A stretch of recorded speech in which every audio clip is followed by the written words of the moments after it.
This week's conference, after all, is about bringing an end to sexual violence in conflict.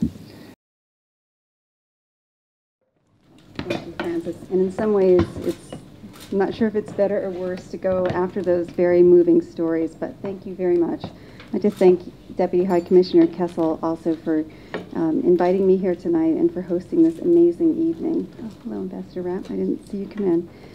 Last month, I had the opportunity to meet with Yasmin Suka, who, Yasmin, where are you? Ah, here she is, who brought this report to my attention and to the attention of other people at the State Department.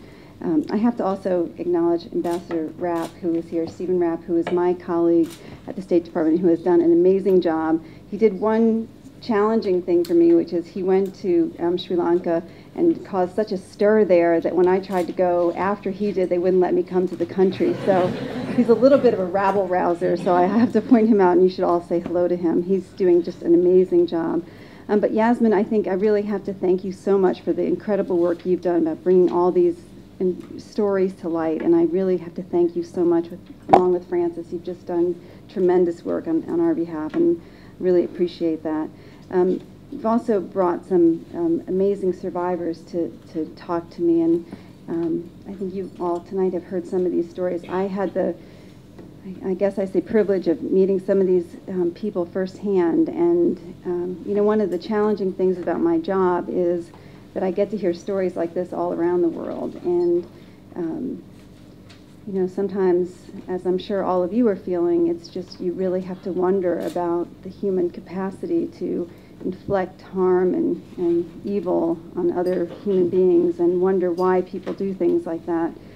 But they do, and you know, these accounts are so horrifying, violence and sexual violence, and unfortunately we see them in almost all now conflicts and post-conflict situations, and we're all struggling with how to deal with those.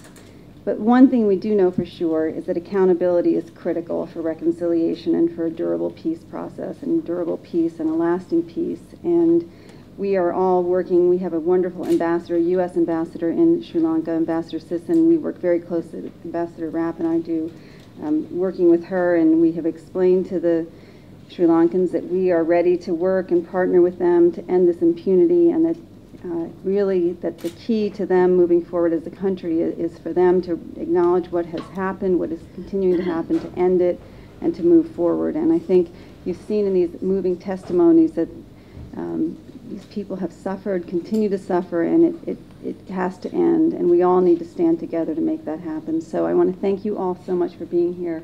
Thank you, Deputy High Commissioner, for hosting this evening. Thank you, Francis. I appreciate it. And thank you all for caring about this issue. It's really incredibly important, so thank you.